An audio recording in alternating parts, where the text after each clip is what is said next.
ဒီကနေ့ငါမြေးမလေးရွာကိုအလဲလာမဲကွအဲ့ဒါမင်းတို့နှစ်ယောက်သွားကြိုပေးကြပါလားဘာလွဲချော်မှာငါမကြားချင်ဘူးနော် စိတ်ချပါတကြီးရဲ့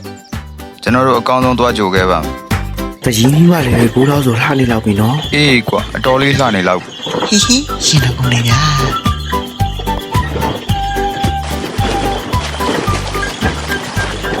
လမ်းကလည်းဖုန်နေရဗျာ ဘိုက်ကလေးမမြင်ရလားကွာ မြင်ရပါတယ်ဗျာခမရလဲစပင်းနဲ့ကျွတ်ပြီးထိပ်ပြောင်နေအောင်မယ်နော် ဟဲ့ဘာလာဆွဲနေရလဲ တကြီးလာကြိုခိုင်းလို့ဗျလာပါဗျကြောက်စရာမလိုပါဘူး လဲရင်မောတက်တော်မူပါခင်ဗျာ